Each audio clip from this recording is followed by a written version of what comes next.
يا أيها الذين آمنوا أطيعوا الله وأطيعوا الرسول وقال رسول الله صلى الله عليه وسلم قرة عيني في الصلاة أو كما قال عليه الصلاة والسلام.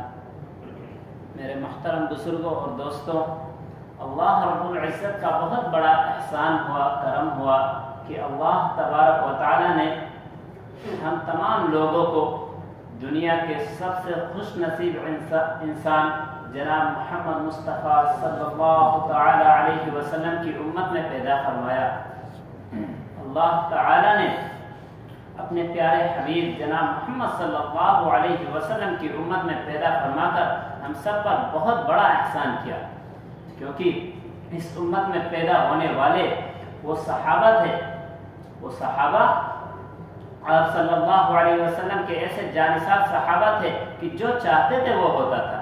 آج ہم بھی اللہ کے رسول صلی اللہ علیہ وسلم کے ماننے والے ہیں، اور ہم بھی اللہ کے نبی صلی اللہ علیہ وسلم کو اللہ کا رسول مانتے ہیں اور اللہ کو اللہ مانتے ہیں، یعنی تمام چیزوں کا جو وجود ہے اللہ ہی کے ہاتھ میں ہے، تمام چیزوں کی جو بادشاہت ہے وہ اللہ ہی کے ہاتھ میں ہے۔ ہم یہ مانتے ہیں، ہم اللہ کے رسول کو بھی مانتے ہیں، لیکن ہمارے ساتھ وہ معاملات نہیں ہوتے جو صحابہ کے ساتھ ہوا کرتے تھے۔ آج ہم اپنے اوپر غور کریں اور خود میں دیکھیں، اپنے اندر دیکھیں کہ وہ کون سے اعمال تھے جو صحابہ کو تو اتنی اونچائیوں پر پہنچا دیا اور ہمیں تو اتنی نیچائی پر رکھ دیا۔ وہ صحابہ تھے جن کی صورتوں کو دیکھ کر کروڑوں کفار نے اسلام قبول کر لیا تھا۔ آج ہماری صورتوں پر تو دہشت گردی کا الزام لگایا جاتا ہے۔ وہ صحابہ تھے کہ ایک آواز پر ان کے چند لمحوں میں درندوں نے جنگل کے جنگل خالی کر دیے تھے۔ آج ایک چوٹی بھی ہمارا حکم ماننے کے لیے تیار نہیں ہے۔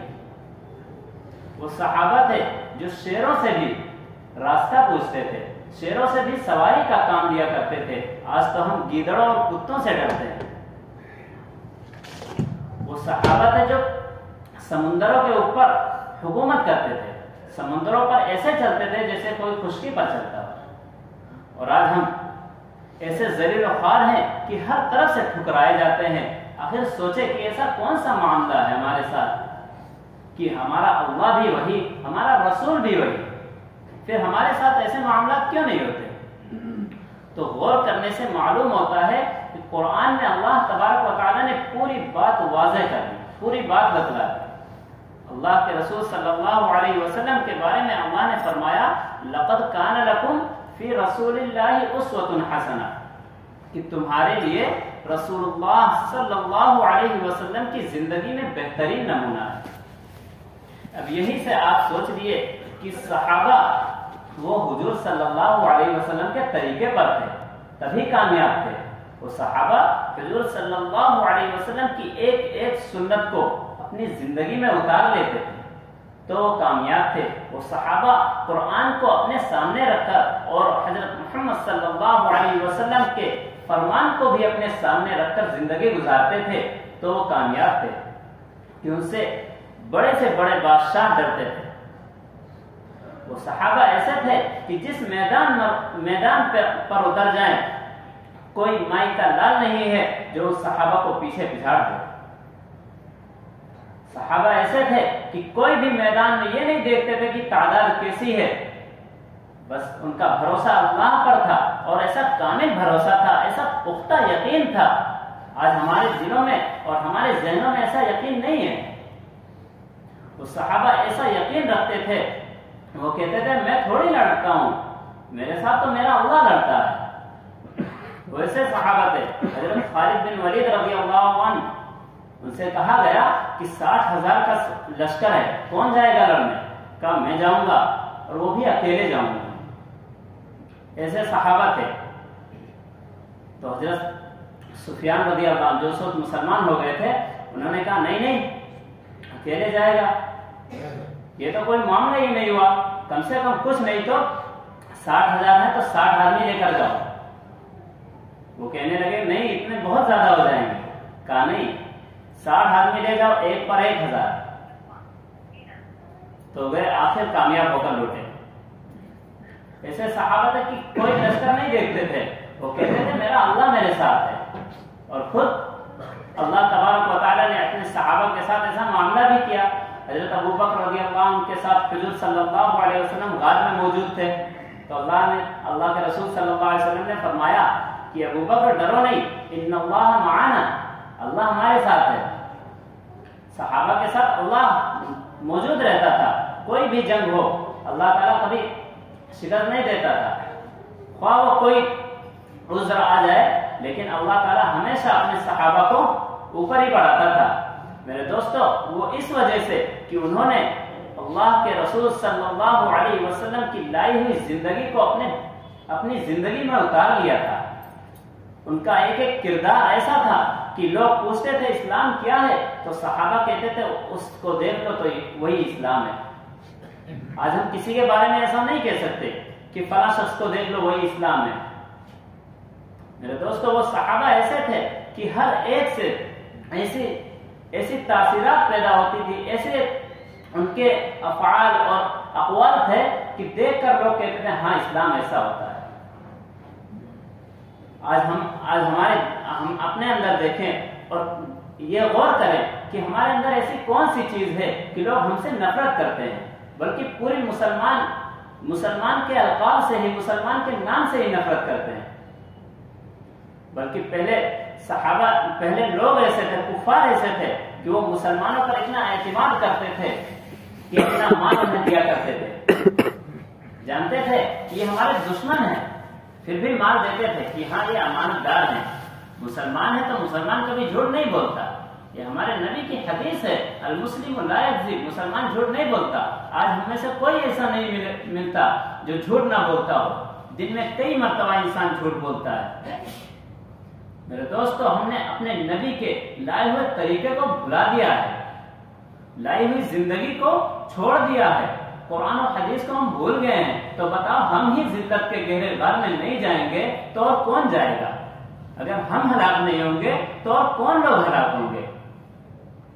اور ہم کہتے ہیں ہم مسلمان ہیں اور ہمیں کامیابی نہیں ملتی۔ میرے دوستو، ہم اپنے اندر غور کریں اور دیکھیں کہ ہم مسلمان کہتے تو ہیں، لیکن ہمارے نبی صلی اللہ علیہ وسلم کی جو تعلیمات ہے، جو آپ اسلام لے کر آئے ہیں، جو دین لے کر آئے ہیں، وہ ہماری رگوں میں پیوست ہے کہ نہیں ہے؟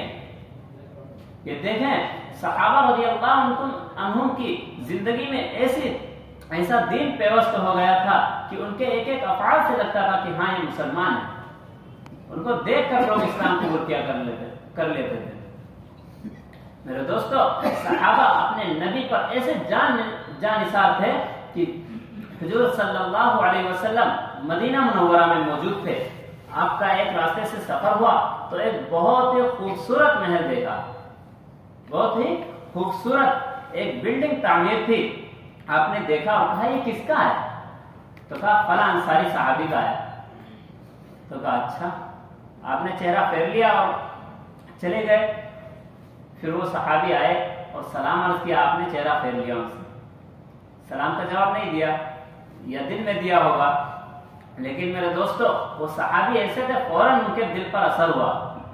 انہوں نے اپنے دل میں خیال کیا کہ کون سی بات مجھ سے ایسی پیش آئی کہ حضور صلی اللہ علیہ وسلم نے چہرہ پھیر لیا۔ وہ صحابی فوراً حواس باختہ ہو گئے اور فکر ہوئی میں کہ اب کیا کروں۔ لوگوں سے دریافت کیا کہ ایسا کیا ہوا ہے میرے ساتھ کہ حضور صلی اللہ علیہ وسلم نے مجھ سے چہرہ پھیر لیا۔ کہا کہ کچھ دن پہلے تمہارے گھر کے پاس سے حضور صلی اللہ علیہ وسلم کا گزر ہوا تھا اور آپ صلی اللہ علیہ وسلم نے تمہارا گھر دیکھا تھا اور پوچھا تھا کہ یہ کس کا ہے۔ تو صحابی سمجھ گئے کہ لگتا ہے ہمارا گھر پسند نہیں آیا، کیونکہ حضور صلی اللہ علیہ وسلم کا فرمان بھی ہے کہ جو انسان اپنے جتنی اس کی وسعت ہو، جتنے میں وہ آرام اور سکون کے ساتھ رہ سکتا ہے، اس سے زیادہ اگر وہ تعمیر کرے تو وہ اس کے اوپر وبال ہے۔ یہ فرمان وہ صحابہ جانتے تھے۔ میرے دوستو، وہ فوراً گئے اور پوری اپنی تعمیرات کو، اپنی بلڈنگ کو پوری درہم برہم کر کے چلے آئے، اور یہ نہیں آ کر عرض کیا کہ یا رسول اللہ میں نے ڈھا دیا اپنے بلڈنگ کو، اپنے محل کو ڈھا دیا، ایسا نہیں بولا، خاموش رہے۔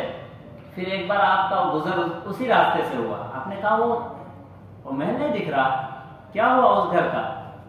کہا یا رسول اللہ آپ نے چہرہ پھیر لیا تھا ان صحابی سے، انہوں نے آ کر گھر کو ہی برباد کر دیا، ڈھا دیا پورا گھر۔ ایسے صحابہ تھے کہ آپ صلی اللہ علیہ وسلم کی نظر ایک صحابہ پر پڑی، انہوں نے لال پوشاک پہن رکھی تھی، لال کپڑے پہن رکھے تھے، آپ نے کہا یہ کپڑا پسند نہیں ہے مجھے۔ وہ صحابی فوراً اسے لے کر تندور میں ڈال دیا انہوں نے، پھر واپس آئے، اللہ کے رسول صلی اللہ علیہ وسلم نے پوچھا کہ وہ کپڑا کہاں گیا؟ کہا یا رسول اللہ تندور میں ڈال دیا۔ کہا ارے عورتوں کو دے دیتا، تیری بیٹی پر تو جائز تھا، تیری بیوی پر جائز تھا، تیری والدہ پر جائز تھا، ایسا کیوں نہیں کیا؟ کہا یا رسول اللہ جس پر آپ کا غضب ہو میں ایسا کپڑا اپنے گھر والوں کو پہنانا نہیں چاہتا۔ ایسے صحابہ تھے، اور صحابہ ایسے ہی ہوتے ہیں، اللہ کے رسول کے ماننے والے ایسے ہی ہوتے ہیں۔ میرے دوستو اگر ہم اللہ کے رسول صلی اللہ علیہ وسلم کو سچے دل سے مانیں گے تبھی اللہ تعالیٰ کی رحمت ہم پر ہوگی، اور اللہ تعالیٰ ہم سے محبت تبھی کرے گا، کیونکہ اللہ کا فرمان ہے قل ان کنتم تحبون اللہ فاتبعونی یحببکم اللہ ویغفر لکم ذنوبکم واللہ غفور رحیم، کہ اے نبی ان سے بتلا دیجئے، ان سے کہہ دیجئے کہ اگر تم اللہ سے محبت کرتے ہو تو میری اتباع کرو، اللہ تعالیٰ تم سے محبت کرنے لگے گا اور تمہارے گناہوں کو معاف کر دے گا، بے شک اللہ بڑا بخشنے والا اور رحیم ہے۔ میرے دوستو یہ حضور صلی اللہ علیہ وسلم کی تعلیمات تھی، یہ وہ صحابہ تھے جو آپ پر جان نثار کر دیتے تھے۔ آپ کے ایک صحابی کہتے ہیں کہ یا رسول اللہ صلی اللہ علیہ وسلم اگر آپ اجازت دیں تو ہم پہاڑوں سے چھلانگ لگا دیں، اگر آپ اجازت دیں تو ہم سمندروں پر اپنے گھوڑے دوڑا دیں، اور ایسا کر کے صحابہ نے دکھلا دیا۔ ایسا صحابہ نے کیا ہے کہ جب ایک صحابی کا لشکر دریا کے قریب پہنچا تو کہا کہ اب کیا کریں، ادھر آبادی بھی ہے یا نہیں ہے؟ دکھ ہی نہیں رہا۔ کہا کہ نہیں، اللہ کا کلمہ پہنچانا ہے، اللہ کی بات پہنچانی ہے، اور یہ قطرہ ہمیں کیا روکے گا اللہ کے راستے سے؟ وہ صحابی فوراً 2 رکعت نماز پڑھی، ان کی نماز بھی ایسی ہوتی تھی کہ فوراً قبول ہو جایا کرتی تھی۔ وہ 2 رکعت نماز پڑھ کے سب کچھ کرا لیا کرتے تھے۔ 2 رکعت نماز پڑھی اور امیر لشکر نے کہا کہ آؤ میرے ساتھ، اور جس کا کوئی ذرہ برابر بھی کوئی چیز اگر باقی ہو تو وہ مجھ سے لے لے گا، اگر کوئی بھی چیز ضائع ہو وہ مجھ سے لے لے گا۔ صحابہ چلے اور ایسے چلتے تھے کہ لگتا تھا خشکی پر چل رہے ہیں، ایسے پورے سمندر کو پار کر دیا۔ ایک صحابہ کو یقین نہیں ہو رہا تھا، انہوں نے جان بوجھ کر اپنا لوٹا ڈال دیا اس میں۔ جب پار ہو گئے تو کہا کہ بتاؤ کسی کا کوئی چیز ضائع ہوا ہے؟ تو صحابی نے کہا اے امیر لشکر ہمارا ایک لوٹا ضائع ہو گیا ہے۔ تو انہوں نے اس سمندر سے مخاطب ہو کے کہا کہ تو اللہ کے بندے کو نقصان پہنچاتی ہے، تو اللہ کے بندے کو نقصان پہنچاتی ہے، اس کا لوٹا کیوں لے لیا، واپس دے۔ تو اسی پانی سے نکل آیا لوٹا فوراً، اور اٹھا کر اسے واپس دے دیا۔ ایسے صحابہ تھے کہ جو چاہتے تھے وہ ہوتا تھا۔ 2 رکعت نماز پڑھتے اور گھر کی چکی چلوا لیتے، 2 رکعت نماز پڑھتے پانی آسمان سے پانی برسوا لیا کرتے تھے، 2 رکعت نماز پڑھتے مردے کو زندہ کرا لیا کرتے تھے۔ آج ہم میں سے کوئی ہے ایسا؟ میرے دوستو ہمارے اندر وہ ایمان ہی نہیں ہے، ہمارے اندر وہ جذبہ ہی نہیں ہے، ہمارا وہ یقین ہی نہیں ہے۔ جو صحابہ کا یقین ہوا کرتا تھا وہ یقین ہمارے اندر نہیں ہے۔ اللہ کے رسول صلی اللہ علیہ وسلم کے ایک فرمان پر بھی ہم لوگ برابر عمل نہیں کرتے۔ میرے دوستو رسول اللہ صلی اللہ علیہ وسلم کا فرمان تھا کہ مونچھوں کو اچھی طرح پست کرو اور داڑھی کو بڑھاؤ۔ مسلمانوں نے اس کا الٹا ہی کرنا شروع کر دیا۔ آپ صلی اللہ علیہ وسلم نے فرمایا تھا افشوا السلام بینکم، سلام کو رواج دو، سلام کو آپس میں پھیلاؤ۔ آج مسلمان جسے جانتا ہے اسے بھی سلام نہیں کرتا، بھول ہی گئے اللہ کے رسول صلی اللہ علیہ وسلم کا فرمان۔ آپ نے فرمایا تھا فاتقوا الدنیا، دنیا سے بچو۔ آج اسی کے پیچھے پڑے ہوئے ہیں، سارے مسلمان اسی کے پیچھے پڑے ہوئے ہیں، اور کہتے ہیں کہ ہم مسلمان ہیں اور ہمیں وہ صفات نہیں پیدا ہوتی۔ میرے دوستو وہ صحابہ کے اندر ایسا ایمان تھا، ایسا جذبہ تھا، ایسا وہ نثار کر دیتے تھے اللہ کے رسول صلی اللہ علیہ وسلم کے ایک فرمان پر اپنے آپ کو لٹا دیا کرتے تھے۔ اگر اللہ کے رسول صلی اللہ علیہ وسلم کہہ دیتے کہ فلاں جگہ جانا ہے، خواہ کتنی ہی سردی ہو یا کتنی ہی گرمی ہو، وہ فوراً کھڑے ہو جاتے تھے۔ اللہ کے رسول صلی اللہ علیہ وسلم نے جب بدر کے موقع پر پوچھا تھا صحابہ سے کہ بتاؤ میرے ساتھیوں کیا کہتے ہو، جنگ کی جائے یا چلے جائیں؟ تو انصار صحابہ نے کہا تھا کہ یا رسول اللہ صلی اللہ علیہ وسلم، ہم موسیٰ علیہ السلام کی امت نہیں ہے کہ موسیٰ علیہ السلام کی امت نے کیا کہا تھا کہ تم اور تمہارا اللہ جا کر لڑ لیں، آخر میں ہم جھنڈا لہرا دیں گے۔ کہا ہم وہ نہیں ہے یا رسول اللہ صلی اللہ علیہ وسلم، اگر آپ تک کوئی پہنچے گا تو بغیر ہماری لاش پر چلے ہوئے وہ نہیں پہنچ سکتا۔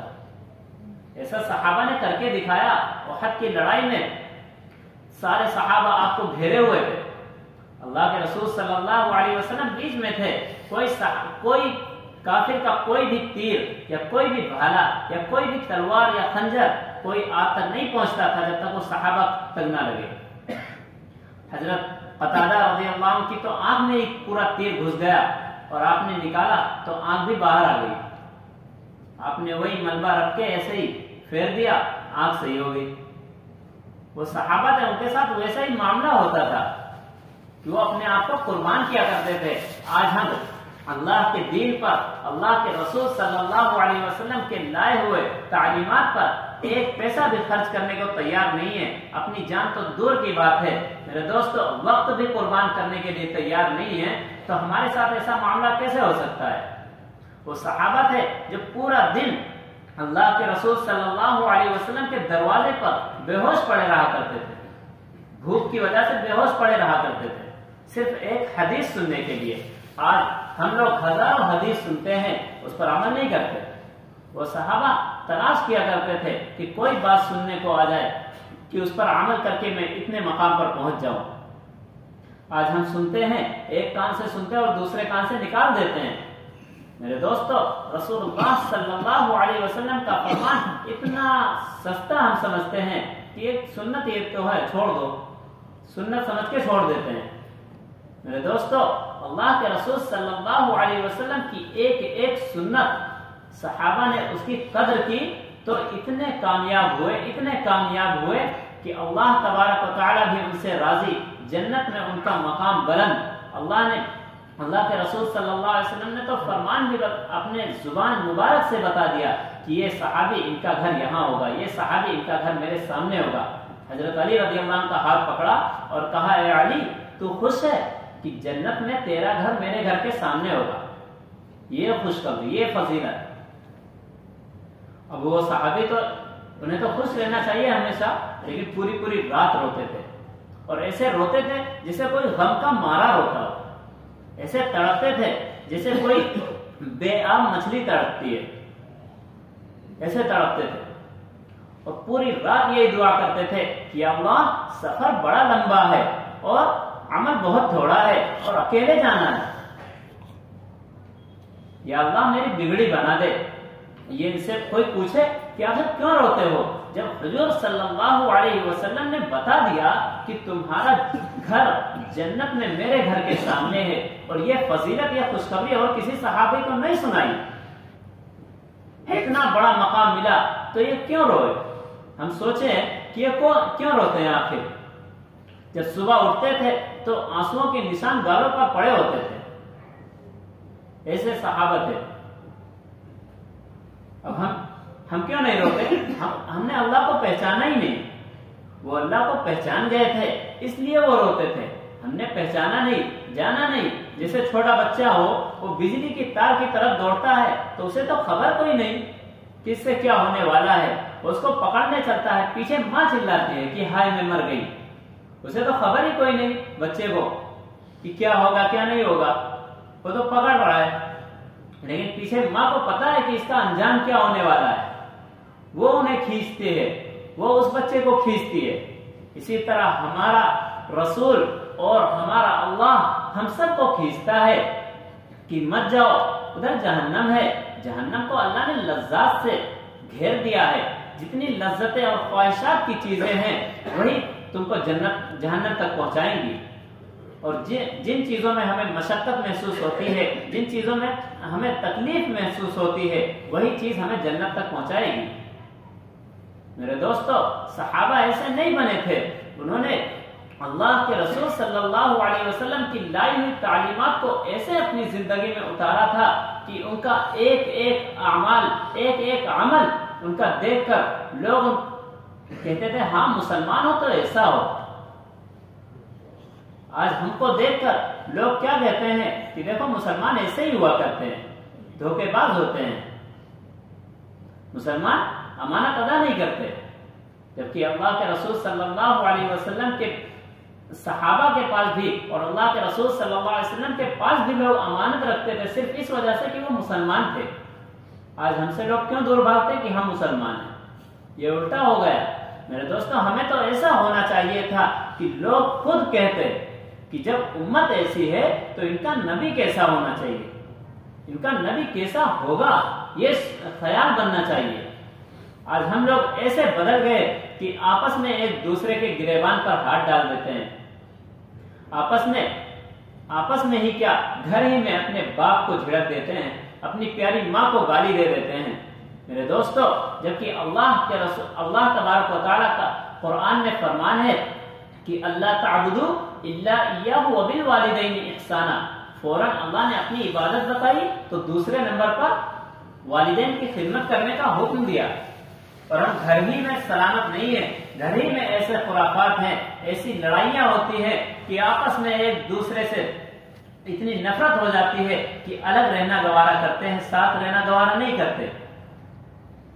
میرے دوستو، ہمارے نبی جناب محمد صلی اللہ علیہ وسلم نے ایسی تعلیمات ہم کو دی ہے، ایسی زندگی بتلائی ہے کہ قیامت تک کوئی نہ ایسا تعلیمات دیا، کسی نبی نے ایسی تعلیمات نہیں دی ہے کہ آپ نے 11 شادیاں اس لیے نہیں کی کہ کوئی کچھ بھی کہے، بلکہ آپ نے یہ شادیاں اس لیے کی تھی کہ میری آنے والی جو نسل ہے، میری جو امت ہے، ان تک یہ سبق پہنچ جائے کہ اگر کیسی لڑکی سے شادی کرتا ہے تو اسے کیسے رکھنا ہے، اگر کنواری لڑکی سے شادی کرتا ہے تو اسے کیسے رکھنا ہے، اگر بیوہ سے شادی کرتا ہے تو اسے کیسے رکھنا ہے، اگر ساتھ میں کرتا ہے تو اسے کیسے رکھنا ہے۔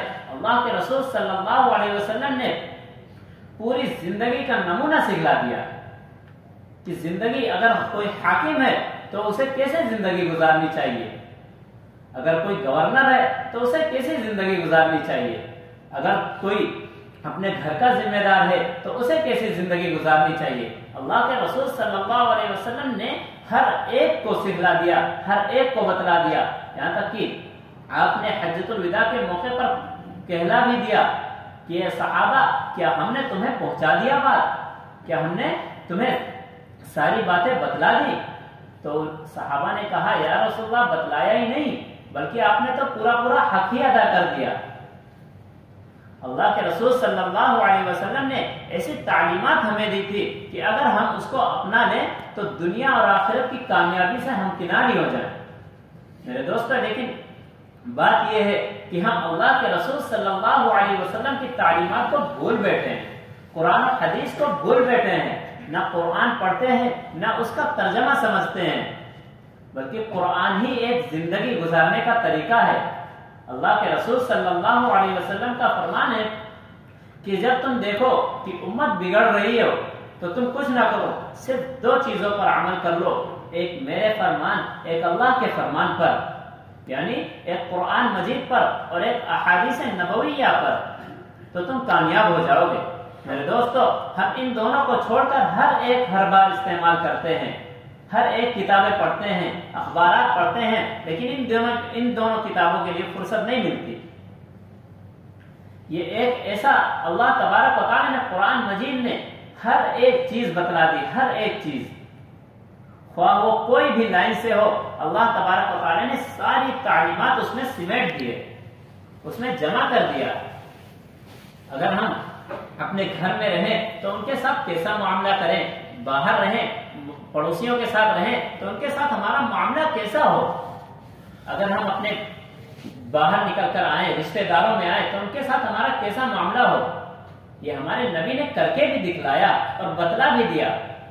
آپ کے ساتھ آپ کے گھر والوں کا معاملہ اتنا اچھا تھا کہ خود آپ صلی اللہ علیہ وسلم کی پیاری زوجہ محترمہ حضرت عائشہ رضی اللہ عنہا خود آپ کی تعریف کیا کرتی تھی اور بتلاتی تھی کہ جب بھی حضور صلی اللہ علیہ وسلم گھر میں داخل ہوتے ہیں تو خوشی پھیل جاتی ہے. ایسے تھے کہ پڑوسیوں کے ساتھ بھی ویسا معاملہ تھا آپ کا. پڑوسیوں کے ساتھ تو ایسا معاملہ تھا کہ ابو جہل روزانہ گندگی ڈالتا تھا, کبھی گڈھا کھودتا تھا, کبھی کچھ کرتا تھا, کبھی کچھ کرتا تھا, آپ کو تکلیف پہنچانے کی ہر ممکن کوشش کرتا تھا. لیکن آپ کبھی انتقام نہیں لیتے تھے ان سے, بلکہ ہر بار معاف کر دیتے تھے. آپ گھر کے باہر ایک بوڑھی عورت بھی رہتی تھی پڑوسی میں, جو آپ پر کوڑا بھی پھینکا کرتی تھی. روزانہ کوڑا پھینکتی تھی. ایک بار اس نے کوڑا نہیں پھینکا تو آپ نے کہا کہ وہ بوڑھی عورت اس نے کوڑا نہیں پھینکا, آج چلو دیکھیں کیا حال ہے اس کا. اس کی طبیعت ناساز تھی. بوڑھی عورت رونے لگی دیکھ کر. کہا کہ میں تو پوری عمر تمہیں ستاتے ستاتے میری پوری عمر گزر گئی, اور جب بیمار ہوئی تو تم ہی عیادت کے لیے آئے ہو. تو فوراً ایسے لوگ اسلام قبول کرتے ہیں. آج ہمارے اخلاق کو دیکھ کر لوگ خود دور بھاگتے ہیں مسلمانوں سے, بلکہ نبی کا اخلاق ایسا تھا کہ عبداللہ بن ابی جو منافقوں کا سردار ہوا کرتا تھا, اللہ کے رسول صلی اللہ علیہ وسلم کا سب سے بڑا دشمن, جس نے حضرت عائشہ رضی اللہ عنہا کے اوپر تہمت لگائی تھی, جن کے بیٹے پکے صحابی حضرت عبداللہ رضی اللہ عنہ, انہوں نے کہا یا رسول اللہ صلی اللہ علیہ وسلم آپ پانی پی رہے تھے, آپ سے کہا کہ یا رسول اللہ صلی اللہ علیہ وسلم تھوڑا پانی تو بچا دیں, اپنے باپ کو پلا دو شاید ایمان آ جائے. آپ نے بچا دیا. وہ گئے, کہا کہ کیا ہے؟ باپ نے کہا کیا ہے؟ کہا حضور صلی اللہ علیہ وسلم کا بچا ہوا پانی ہے, پی لو شاید ایمان آ جائے. کہا کہیں سے جب پیشاب لیا وہ پی لوں گا, یہ نہیں پیوں گا. اتنا بڑا منافق. جب اس کا انتقال ہوا تو وہ صحابی آئے کہ یا رسول اللہ ابا کا انتقال ہو گیا ہے, آپ کرتا دیں گے؟ آپ نے فوراً کرتا اتار دیا.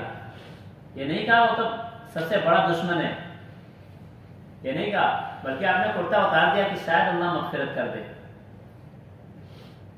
اپنے دشمنوں کو بھی اللہ معاف کرتے تھے. اللہ کے رسول صلی اللہ علیہ وسلم معاف کر دیا کرتے تھے. آج ہم اپنے دوستوں سے بھی اگر کوئی غلطی ہو جائے تو معاف نہیں کرتے. تو پھر آپ اللہ کے رسول صلی اللہ علیہ وسلم سے کہا گیا کہ یا رسول اللہ صلی اللہ علیہ وسلم جنازہ پڑھا دیں, جنازہ پڑھا دیں. آپ نے کہا ٹھیک ہے. آپ آگے آئے تو حضرت عمر رضی اللہ عنہ آگے آگے. کہا یا رسول اللہ آپ جانتے نہیں ہیں کون ہے؟ کہا مجھے بتاؤ گے. کہا مجھے بتاؤ گے کون ہے؟ مجھے تو ہر ایک کی بات پتا ہے, یہ تو میرا سب سے بڑا دشمن ہے. کہا پھر آپ کیوں پڑھاتے ہیں؟ تو اللہ کے رسول صلی اللہ علیہ وسلم نے فرمایا کہ اللہ نے کہا ہے استغفر لهم او لا تستغفر لهم ان تستغفر لهم 70 مرة فلن یغفر اللہ لهم, کہ اے میرے محبوب آپ اس کے لیے مغفرت طلب کریں یا نہ کریں میں معاف نہیں کروں گا. اگر آپ اس کے لیے 70 دفعہ مغفرت طلب کریں تو بھی میں معاف نہیں کروں گا. تو اللہ کے رسول صلی اللہ علیہ وسلم نے یہ آیت پڑھی اور کہا کہ عمر میں پڑھاتا ہوں شاید اللہ معاف کر دے. ایسے نبی تھے, ایسے اخلاق تھے آپ کے.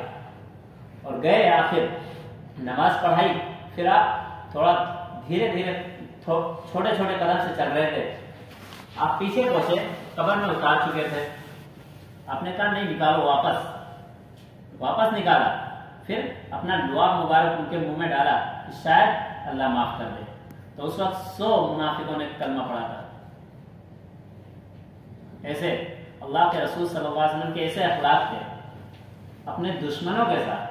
آج ہمارے اپنے ساتھیوں کے ساتھ, اپنے گھر والوں کے ساتھ اور اپنے پڑوسیوں اور رشتہ داروں کے ساتھ ایسا معاملہ نہیں ہے. یہ تعلیمات ہمارے نبی نے ہمیں دی ہے کہ ہمیں کیسے زندگی گزارنا ہے, کیسے ہمیں لوگوں سے معاملات کرنے ہیں. اللہ کے رسول صلی اللہ علیہ وسلم نے بتلا بھی دیا ہے اور کر کے بھی دکھلا دیا ہے کہ ایسا کرو گے تو میرے راستے پر رہو گے. اور اگر تم میرے راستے سے روگردانی کرو گے پھر اللہ تمہیں کہیں بھی ڈال دے گا. وَإِن يَسْتَبْدِلْ قَوْمًا غَيْرَكُمْ.